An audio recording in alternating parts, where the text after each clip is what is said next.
Bonjour à tous, bienvenue. Alors, vous écoutez le ESC Made in France podcast, qui est une suggestion de ma part, Frédéric, que vous suivez peut-être sur Twitter.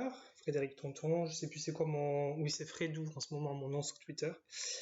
Et donc, je suis rejoint par Adil, Corentin, Nathan et Arthur pour ce premier numéro. Bienvenue à tous, les gars. Merci bien. Et donc ce podcast va se partager en 3 parties. Une première partie où nous allons parler des dernières informations de l'Eurovision et de tout ce qui va venir la semaine prochaine en remplacement du vrai concours qu'on n'aura malheureusement pas cette année. Sympa de ma part de le rappeler, je pense que certains vont penser. Une deuxième partie qui sera un quiz où je poserai des questions voilà, un peu à tout le monde sur l'histoire de l'Eurovision, des faits, des détails, des chiffres. Et enfin, une dernière partie où nous allons parler de la Russie, un sujet qui est proposé aujourd'hui par Arthur et qui se promet d'être assez fulgureux, comme on dit. Sulfureux ou fulgureux, je sais plus. Sulfureux, je crois, c'est le terme. Russie, les scandales et controverses. Donc, première partie, l'Eurovision, ça aurait été la semaine prochaine.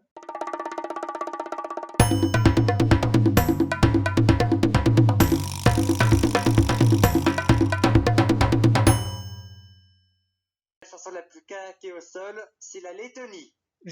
Pour la Lettonie, je suis assez d'accord. J'ai vu que c'était assez, assez controversé comme chanson, la Lettonie, parce que les gens, soit ils adorent, soit ils détestent. La Lettonie, je sais pas trop quoi en penser personnellement parce que je trouve qu'à la fois c'est original Ouais. et à la fois c'est perdu. Oui, c'est une bonne description, je dirais, du truc. Corentin, t'en penses quoi? Je suis pas très fan. J'étais surpris de voir que il me semble que c'est Aminata qui a contribué à l'écriture des paroles. Ah bon? Ouais, il semble qu'effectivement Aminata avait écrit les paroles, mais il n'a pas fait la musique. D'accord. Donc ça m'a un peu surpris. C'est vrai que c'est pas la chanson dont je suis plus fan cette année, pour le mettre gentiment. Oui, pareil. Oui? Ouais, je suis désolé, je ne pas de parole. Je vais être à contre-courant de tout le monde. Hein, ça commence. Donc tu es le fan sur nous 5. La Lettonie, ça fait partie des chansons qui sont un petit peu mes plaisirs coupables de l'année. Ouais. Pour moi. Justement, j'aime bien ce côté totalement désordonné où elle essaie de mélanger plusieurs trucs, de la pop, du rap, et puis alors non, c'est pas de la dubstep, c'est pas du tout ça, mais ce côté électro très brutiste et très très lourd, moi c'est quelque chose que j'apprécie beaucoup. Donc voilà, moi la Russie est dans mon top 10 personnel. Aussi. Lettonie est dans le top 10. D'accord, ok. Ce qui est intéressant aussi, j'ai relevé, c'est l'Islande. Alors l'Islande, c'est évidemment, apparemment le grand favori cette année. Parmi tous les concours de fans qui ont été organisés en ligne, l'Eurojury ou encore, c'était quoi hier soir, l'Euroscorer. Ouais, il s'agit de l'Eurostream. Hein. Je sais pas si vous avez vraiment suivi en général, les gars, ces concours-là en ligne. J'ai pas suivi les concours en ligne, j'ai juste suivi le Der Kleinen Song Contest en Autriche. Ah, c'était décevant. En fait, moi j'avais bien envie de suivre à la base, et puis finalement je me suis retrouvé qu'à regarder les résultats, et j'ai trouvé qu'en termes de résultats, ce qui était le plus crédible de tous, c'était l'Eurojury. Ouais, mais il y en a beaucoup trop. Oui, c'est ça, cette année, parce que du coup on essaie de comment on dit en anglais, overcompensate. Donc du coup on se retrouve avec un déferlement de concours à droite à gauche. Alors, l'Estonie pour moi c'est vraiment la dernière place du concours, tant c'est cliché, tant c'est... mais c'est terrible. Horrible. Bon, c'est horrible. Je trouve ça aussi. Mais je la trouve pas aussi mauvaise, je l'ai dans mon top 30. Ça fait son taf, mais pas de quoi se plus au plafond. D'accord. C'est bien, le top 30, c'est une très bonne place.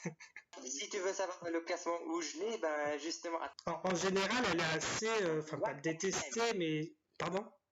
24e. 24e, ok. Moi, je pense que j'ai pas mon top sous les yeux, mais l'Estonie, clairement, ça doit être dans les 5 derniers, concrètement. Parce que, effectivement, je trouve ça totalement... J'ai trouvé ça tellement cliché, en fait, et tellement déjà entendu. Déjà, l'instru est très cliché, les paroles sont très clichés, tout est cliché, tout, vraiment. Ah oui, Oui, tout à fait. Je suis assez Tout à d'accord fait. avec C'est ce l'overdose, terme, en ouais. Personnellement, c'est un plaisir coupable. Je crois que j'ai dans mon top 20. Mais faut avouer que tout ce qui est balade cheesy, très, très exagéré dans ce genre-là, c'est mon plaisir coupable, quoi. J'adore. Entre ça, c'est dans le même style que Danemark 2010, Norvège 2010. Franchement, c'est du pain béni pour moi. Ça m'éclate. Autre question aussi, alors ce week-end, bon c'est peut-être un peu futile, mais je me suis surpris à penser à ce qu'auraient porté les différents candidats pour le concours, donc s'il avait eu lieu la semaine prochaine. Et donc je m'étais posé différentes questions là-dessus. Est-ce que vous pensez que par exemple on aurait été surpris par le style vestimentaire sur scène de certains candidats? Je crois pas, parce qu'on ne saura jamais comment il se sera habillé. En vrai, c'est vrai qu'avant, c'était un peu plus fun dans les tenues, mais c'est vrai que ces dernières années, ils sont quand même assez soft. Mais ça n'empêche pas de voir des perles comme le Portugal l'an dernier. Arthur?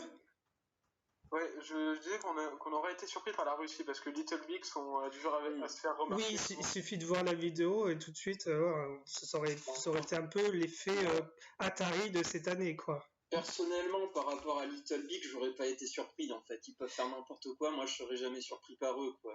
Parce que je me dirais toujours, mais en fait ils s'en foutent, ils sont dans leur truc, et puis ça peut être tout et n'importe quoi en fait ce qu'ils font. Qui vous pensez aurait été les mieux sapés sur scène, les plus classes? Voilà, Je dirais peut-être Allemagne, Autriche, France, à la limite la Lituanie, Ouais. l'Italie en termes de Les classe, Italiens toujours, la hein, ça c'est Norvège. obligé. Voilà. C'est parmi les exemples auxquels, comment ils se sont comportés dans la tenue vestimentaire, dans le clip et dans les sélections nationales. Oui, Ulrich aussi, je pense que ça aurait été assez beau visuellement, je pense, sa tenue. Bah, tout dépend de ce qu'on veut dire aussi par classe, hein. Pour moi c'est plus sur le plan esthétique. Pologne aurait été classe. Oui, la Pologne, bah, les grandes balades, les chanteuses des grosses balades d'Europe de l'Est, elles l'auraient été forcément. Après, moi, je pense que j'aurais eu des attentes au niveau de la Roumanie, notamment. Pas qu'on aurait été surpris par l'Islande qui aurait gardé le style de son Vakapin. Oui, tout à fait. Ah oui, pour le coup, ouais. oui, il serait venu en pyjama, ça c'est clair. Ils ont rien à changer presque, hein, de toute façon. La chanson est plus fiée à elle-même. C'est ça qui est intéressant aussi avec l'Islande, c'est autant, voilà, on se dit, il y a plein de pays, on a beau imaginer des millions de fois quels résultats ils auraient eu par rapport à ce qu'on a vu jusqu'à maintenant, et on se dit, ben, il y en aurait forcément qui nous auraient surpris, qui auraient des lives qu'on n'aurait pas imaginé. Autant l'Islande, on sait qu'ils seraient restés très fidèles à eux-mêmes. Et est-ce que vous pensez que ça aurait eu un effet peut-être négatif sur le résultat qu'ils auraient vraiment eu au final comparé à ce qu'on imagine tous et la victoire? Non, mais après, c'est vrai que la théorie de la chanson favorite des fans qui se plante en demi ou en finale n'est pas impossible, hein. On aurait peut-être eu ça avec l'Islande, l'Ukraine, enfin même Israël ou l'Allemagne. Donc les lois de l'Eurovision sont assez impénétrables et ils sont pas du tout prédictibles. Oui, moi je pense. Alors, je vais quand même me risquer à faire des prédictions, même si on se plante chaque année et on regarde avec plaisir après les résultats finaux, bah, qu'on s'est gouré, quoi. Moi, personnellement, si je voyais plus un fan flop, je l'aurais plus vu du côté de la Suisse. Je dis ça alors que c'est ma chanson préférée de l'année. Ouais. J'aurais plus vu le fan flop avec la Suisse qu'avec l'Islande, pour le coup. Parce que pour moi l'Islande sort vraiment des canons musicalement, et je pense que ça aurait largement aidé la chanson à s'en sortir en fait. Pour moi, la Suisse c'est plus classique. la Roumanie n'allait pas en finale. La Roumanie? Vraiment, la Roumanie pour moi ça va pas en finale. Ça aurait été, je pense, oublié en demi. D'accord. Ça aurait été le gros coup de la grosse surprise. Je suis assez d'accord avec la Suisse qui potentiellement n'aurait pas fait aussi bien que ce que les gens pourraient prédire. Qui me paraît si extraordinaire que ça. Sinon, je sais pas, je suis terrible aux prédictions. Je t'avoue que chaque année je me plante. Mais ouais, une victoire de l'Islande m'aurait pas étonné. Après, en termes de flop, je n'ai aucune idée. Aucune idée.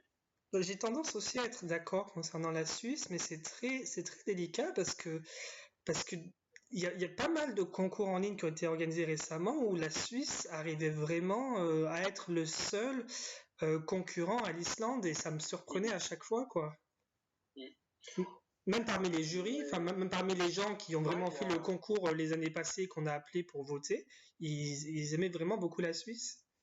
Mais je peux prendre la parole? Oui. Ouais. Simplement au niveau de la Suisse, alors on va être très clair, pour moi c'est une excellente chanson. Je trouve qu'il y a tout, il y a de l'émotion, c'est méga bien produit, les paroles sont bonnes. Là-dessus vraiment c'est ça, sur la réalisation de la chanson, il n'y a pas de problème. Moi je pense que là où ça aurait pu bloquer, ça aurait été sur le live, parce que on n'a jamais entendu encore John Steer chanter la chanson avec la bande-son derrière. Et je crois que, je sais pas pourquoi, mais sur les lives que j'ai vus, je suis pas convaincu sur le fait que le rendu live aurait été aussi bon que le rendu en version studio. Après, visuellement, j'ai tendance à penser que ça aurait pu être assez impressionnant parce que je crois que c'était la meuf, la Sacha Jean-Baptiste, qui était censée faire le staging. Donc on aurait pu être agréablement surpris par ça. Après, Sacha Jean-Baptiste s'est déjà planté aussi dans le passé, avec la Bulgarie en 2018 notamment. Alors, j'ai pas compris son délire à ce moment-là. Elle est pas infaillible. Ainsi que la Macédoine du Nord en 2017 avec Denselon. Ah oui, d'accord, oui. Ok. En parlant de staging, alors le dernier sujet que je voudrais aborder avant de passer au quiz, j'ai vu une vidéo cet après-midi, donc c'est une vidéo qui est sortie sur Eurovision TV, c'est la meuf qui fait les interviews là, qui aurait dû apparaître aussi, la youtubeuse, merde j'ai oublié son nom, j'ai un trou. Oui, qui du coup a interviewé Tom, et donc dans son interview, Tom a révélé un petit peu ce qu'aurait pu être son staging à lui pour Rotterdam. Et finalement, ça m'a choqué parce que ça avait l'air extrêmement prometteur. Je sais pas si vous avez écouté la vidéo. Alors, j'ai pas écouté la vidéo, mais j'ai eu des feedbacks de d'autres Eurofans qui semblaient dire aussi que c'était assez prometteur. Il y avait une histoire, je crois, d'images diffusées, de mots diffusés sur sa guitare. Exactement, oui. Sur la guitare. Ouais. Avec un jeu de lumière aussi avec le public, en mode c'est Tom qui répand l'amour. Bon, moi je trouve ça, de ce que j'en ai vu, en tout cas, et des feedbacks que j'ai eu, je trouvais ça plutôt intéressant et assez effectivement prometteur, surtout cohérent avec une chanson aussi cheesy que celle de Tom. Oui. Je vais être honnête, pour moi ça n'aurait pas du tout sauvé la chanson. Non. Ça c'est le grand débat. Alors on va passer du coup, je vais pas poser l'action, on va passer du coup au quiz tout de suite. C'est parti pour le quiz. Alors j'ai préparé 6 questions. Vous êtes 4 à y répondre, donc si tout va bien, il y a quelqu'un parmi vous qui est une grosse tête et qui répondra à toutes les questions. Sinon, les points se partageront. Alors, ce qui peut être la difficulté de tes questions aussi. Oui.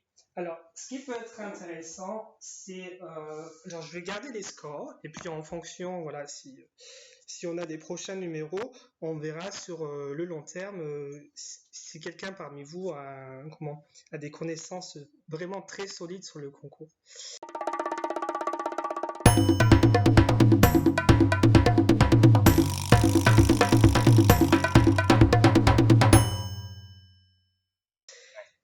Donc on va commencer par la première question que j'ai préparée. Alors ce sera beaucoup porté sur les dates de naissance et les lieux. Il y a des différents candidats. Donc je ne vais pas vous poser des questions sur les dates directement, mais bon, ce sera le thème, il y aura des rapports avec ça. Mais la première question n'a vraiment rien à voir, parce que du coup c'est une question qui m'est arrivée comme ça en dernier, mais c'est par rapport à un événement qu'on a eu hier soir sur Twitter. Alors il y a eu beaucoup de choses qui sont passées sur certaines chaînes à l'étranger, sur l'Eurovision, et des événements aussi sur Twitter. Donc on a eu un événement en particulier qui est lié à la question que je vais vous poser. Pourquoi les Eurofans vont en vouloir, peut-être à vie, à Belén Fernandez de Enestrosa? Vous avez suivi Twitter hier soir, d'accord? Oula, de loin. Oula, non, pas vraiment. J'avais d'autres choses à faire. Alors, qu'est-ce qu'on a en ce moment tous les samedis soirs sur Twitter? Eurovision Again. D'accord. C'était quelle année hier soir? 1998. Qu'est-ce qui s'est passé en 98 au moment des résultats? France 3 points. C'est qu'Israël avait gagné. Oui. Alors, je vous ai donné un nom, c'est Belén Fernandez de Enestrosa. On a la pique sur. C'est qu'elle a un peu tanké Diva. Alors ça, je sais pas exactement parce que j'ai pas regardé les détails, mais en gros, par rapport à ce qu'on a dans la vidéo de 1998 et les résultats qu'on a sur tous les sites, c'est quoi le souci? Vous savez pas du tout ça? Ah non, désolé mon chou. Hein. Alors, donc, la vidéo, je coupe avant le vote, hein, faudra. Parce que déjà, les résultats, je vais pas m'asseoir, regarder tout le monde de numéro 1, 2, 3, 4, 5, 6, 7. vous pouvez poser des questions éventuellement où vous pouvez répondre par oui ou par non, mais ça concerne donc les résultats et 1998. En gros, on a des résultats dans la vidéo de 98.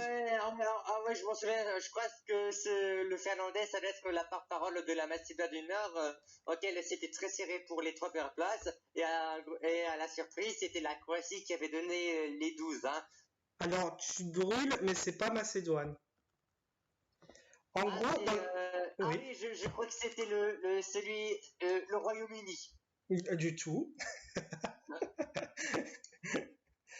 Alors, du coup, sur les résultats qu'on a en ligne de 98, on voit par exemple que Israël a gagné avec 172 points.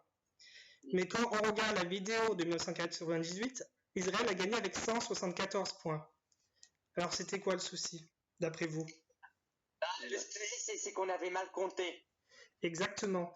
En fait, cette meuf-là, Belén Fernández de Henestrosa, c'était la porte-parole espagnole et elle s'est plantée dans les résultats, ce qui fait qu'en fait, il y a un décalage de points pour certains pays entre ce qu'on voit dans la vidéo de 1998 et les résultats, entre guillemets, officiels qui sont en ligne.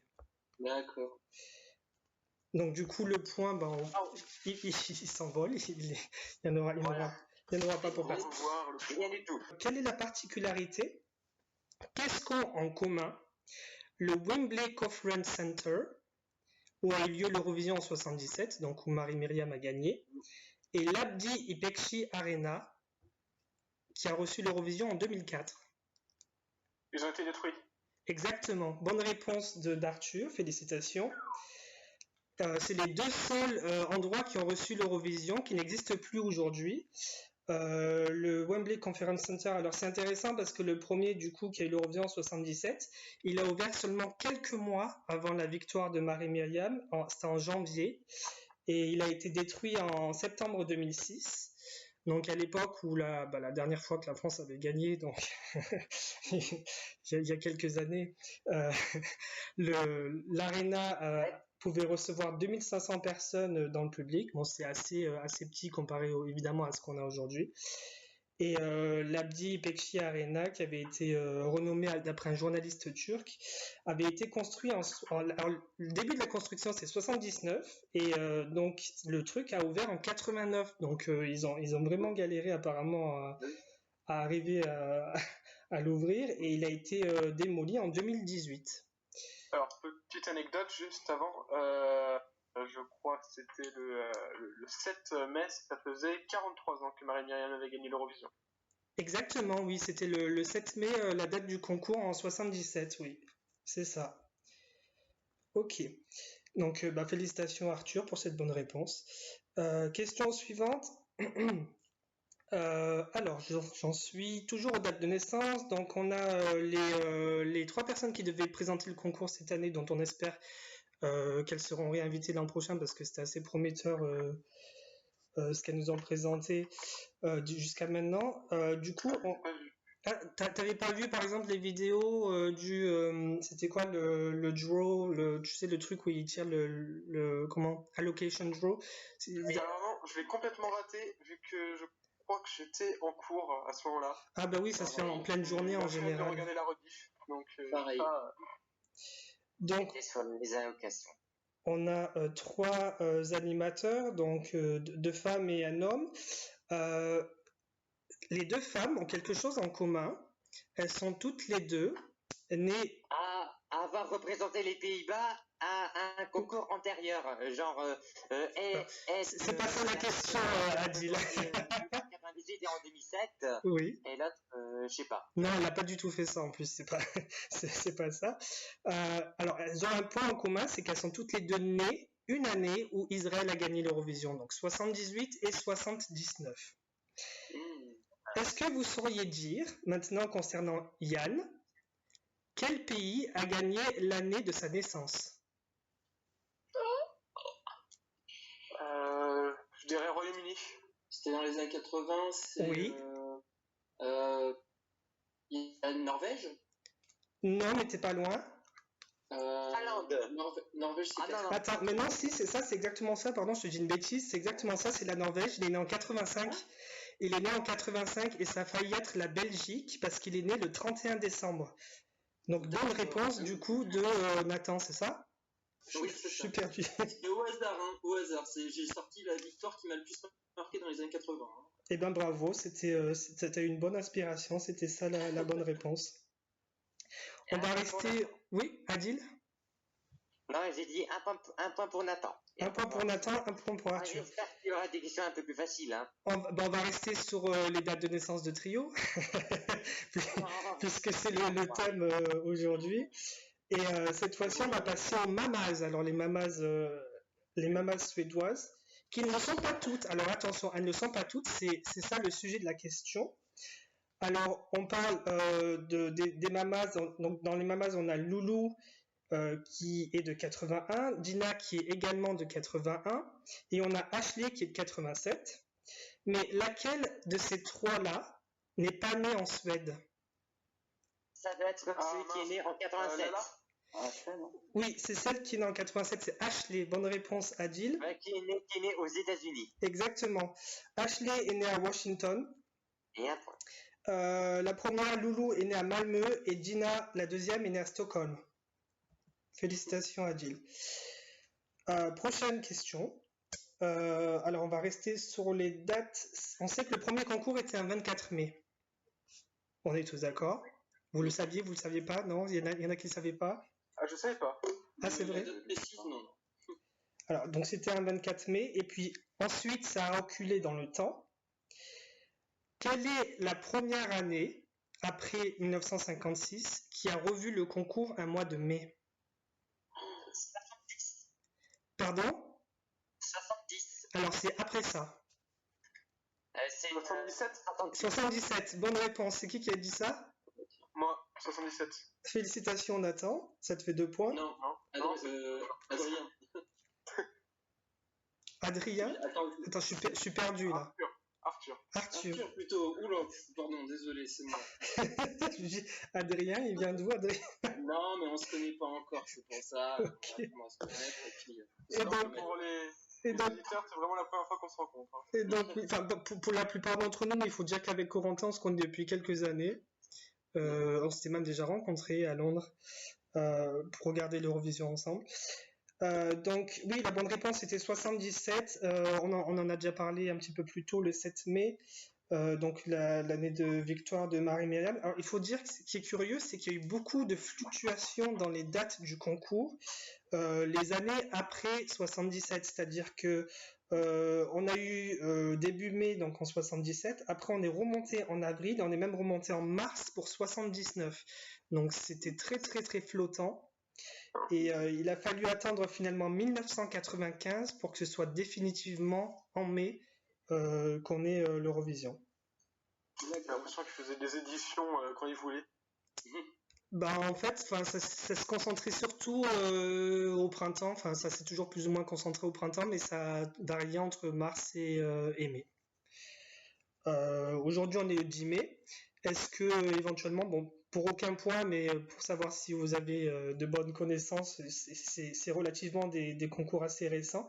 Les événements qui se sont déroulés un 10 mai dernièrement.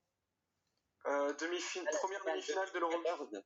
Première demi-finale de 2016. Oui, bonne réponse. On a la finale de 2014, oui, Adil. Alors, on a une première demi-finale aussi en 2011, parce qu'en fait, les concours 2011 et 2016, c'était exactement les mêmes dates. Est-ce que vous auriez d'autres idées? Moi, c'est 2014 auquel j'ai pensé avant tout, mais... Ouais. Et ouais, parce que évidemment, c'est une finale, donc c'est ce dont on pense.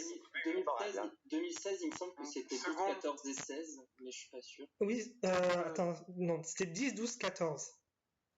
Peut-être seconde demi-finale, ouais. 2018 2018, oui, c'était deuxième demi-finale, bonne réponse, ouais.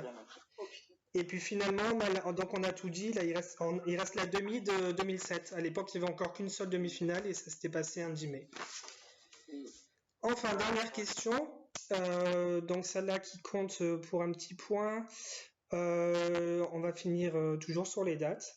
Parmi les candidats de 2020, qui auraient été des candidats de 2020, qui est né le 29 juin 1998 à Brock? Overphonic. Pardon?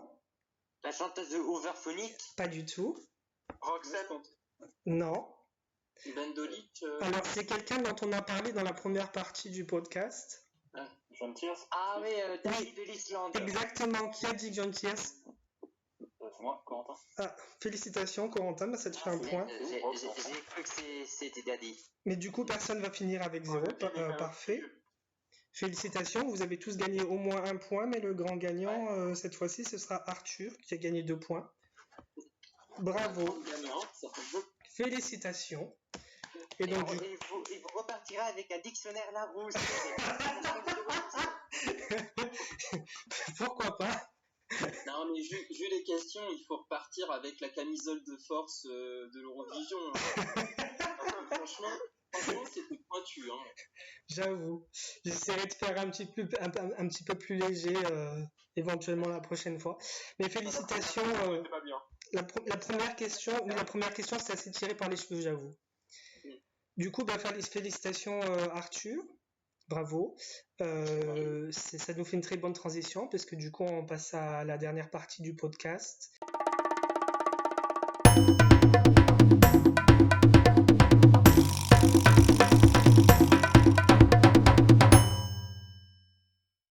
Qui était donc un sujet que tu nous as proposé. Donc je te laisse la parole. Quoi de mieux pour commencer en douceur que les scandales et controverses russes? Oui. J'avoue. Alors, t'avais des... Donc, je pense que la Russie, si vous êtes allé à l'école primaire, vous savez ce que c'est. C'est la mère patrie qui a débuté son aventure en 94. Ouais. Il ne s'est retiré qu'en 98 et en 99. Est-ce qu'on a raison d'ailleurs de ces retraits en 98 et 99? J'ai pas regardé les raisons. Alors, sur les retraits 98. Il me semblait que 99, ils voulaient revenir, mais c'était fait têche parce qu'ils n'avaient pas diffusé le concours 98. Et en fait, quand tu diffuses pas du tout le concours, tu es banni apparemment pendant 1 an. Moi, ça me désespère. Je me désespère, c'est russe. Franchement. Pour une... en Russie. C'est une délégation qui carbure parce qu'en seulement 23 participations, la Russie a terminé 13 fois dans le top 10. Waouh! 4 fois 3e, 4 fois second, mais seulement 1 fois premier. Ouais. En 2008, avec Dima Bilan qui chantait Believe. Avec Believe. Ouais. Donc alors, on va parler des scandales et controverses et j'ai décidé de garder 3 dates. 2003, 2009, 2017. Et donc, commençons. En 2003, les représentantes russes étaient le groupe Tattoo, qui avait déjà remporté un grand succès commercial en 2002, avec la chanson All the Things She Said. Ouais. Il s'agissait d'un groupe composé de 2 chanteuses, Lena Katina et Julia Volkova, supposées entretenir une relation homosexuelle. Tout cela n'était qu'en fait une ruse commerciale inventée par leur manager, Ivan Shapovalov. Si je vais pas écorcher le nom. Je crois que c'est trop tard. Elles ont quand même terminé 3e. Oui. Alors moi, je me souviens d'avoir entendu à l'époque du concours, parce que bon, je suis pas non plus un dinosaure, mais j'étais déjà fan à ce moment-là. Dans les commentaires de Laurent Ruquier et d'Isabelle Mergo qui disaient que les filles préparaient un scandale, comme quoi c'était peut-être prévu qu'elles s'embrassent sur scène, et comme évidemment on n'était pas en 2013 à l'époque de Christa, c'était un truc qui crispait tout le monde. Putain, est-ce qu'ils vont le faire, est-ce qu'ils vont pas le faire, comment l'UER va réagir, est-ce qu'ils vont bannir la Russie pour de bon et tout. On avance de quelques années dans le passé. En 2009, après la victoire de Dima Bilan et donc sa chanson Believe, l'Eurovision est logiquement organisée en Russie. Hormis les appels au boycott, plusieurs associations russes profitèrent de l'événement pour attirer l'attention de l'opinion publique internationale sur les atteintes des minorités sexuelles commises par le gouvernement du pays hôte. Elles décidèrent pour cela d'organiser une Gay Pride à Moscou le samedi 16 mai 2009, jour de la finale du concours. Les autorités de la capitale leur refusèrent toute autorisation et menacèrent les organisateurs de réprimer sévèrement leur tentative. Le jour venu, la manifestation fut brutalement interrompue par la police municipale et une vingtaine de personnes furent arrêtées. Mais qu'est-ce qu'on s'éclate en Russie. Alors, 2017, c'est toujours la fête. En 2017, le concours est organisé en Ukraine suite à la victoire de Jamala avec la chanson 1944, qui parle du massacre des Tartares de Crimée. La Crimée est un territoire revendiqué par l'Ukraine et la Russie, ce qui est source de tension entre les deux pays. Par ailleurs, la chanson 1944 avait suscité beaucoup de réactions. Certains essayaient de l'interdire en prétextant que la chanson était trop politique et que l'Eurovision devait rester neutre. Yulia Samoylova, une chanteuse handicapée russe, est sélectionnée pour représenter la Russie au concours avec la chanson Flame is Burning. Par la suite, un communiqué annonce que les autorités ukrainiennes enquêtent sur le cas de la chanteuse en raison d'un concert donné en Crimée en 2015. Étant entrée directement depuis la Russie alors que les lois indiquent que seul l'accès via le territoire ukrainien est autorisé, la sanction étant l'interdiction d'entrer sur le territoire pour plusieurs années. Le 22 mars 2017, tu t'es perdu dans tes notes. Le service de sécurité d'Ukraine, SBU, annonce que Yulia Samoylova est interdite d'entrer en Ukraine pour une durée de 3 ans en raison de son voyage illégal en Crimée. L'UER tentera de débattre en proposant des solutions alternatives comme la retransmission par satellite ou encore repousser la date de l'interdiction, mais ce fut en vain. Finalement, le 13 avril 2017, juste un mois avant la finale, le pays se retire, faute d'un accord entre l'UER et le diffuseur hôte UA-PBC. Yulia Samoylova participera quand même en 2018 avec la chanson I Won't Break, mais elle ne fera que les demi-finales. C'est pour le moment la seule chanson russe qui n'est pas parvenue à se qualifier. À mon avis, Jon Olasand, il a dû passer pas très loin d'une bonne crise cardiaque avec cette histoire. Il y avait de quoi de la part, pour le superviseur de l'Eurovision, vous imaginez en plus qu'ils ont essayé de trouver des solutions alternatives pendant des mois et des mois en proposant oui, mais la chanteuse, est-ce qu'on pourrait pas la faire chanter chez elle en direct. Enfin, cette solution qui était évoquée comme la plus acceptable entre guillemets pour les deux parties, ça aurait mis l'UER dans la panade, quoi. Oui.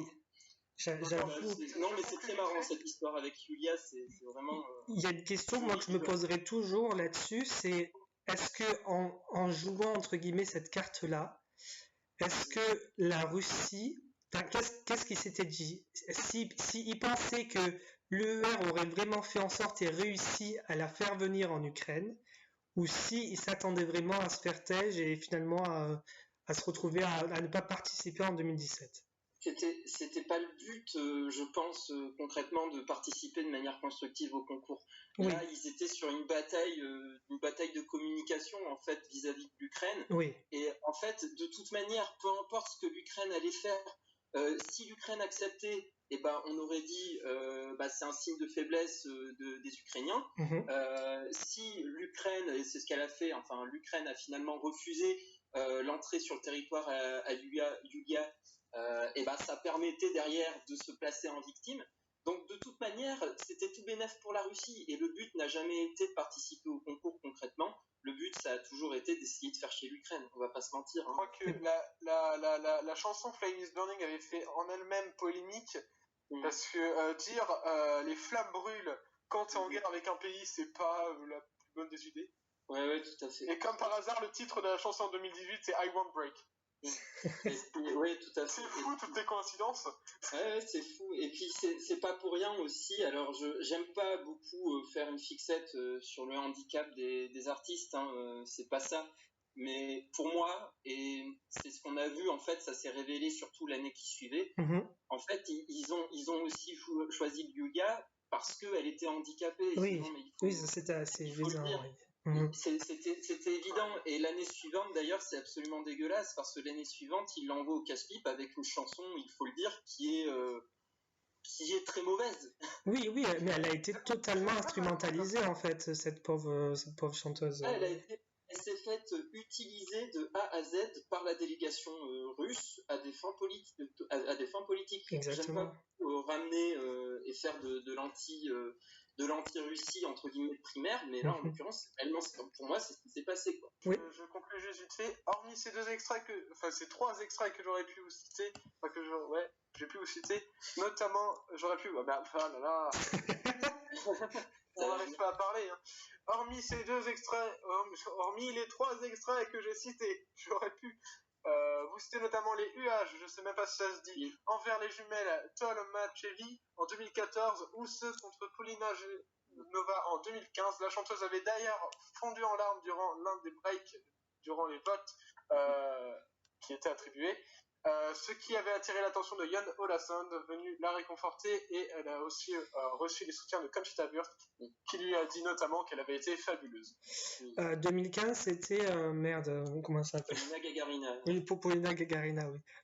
T'as dit Poli Genova.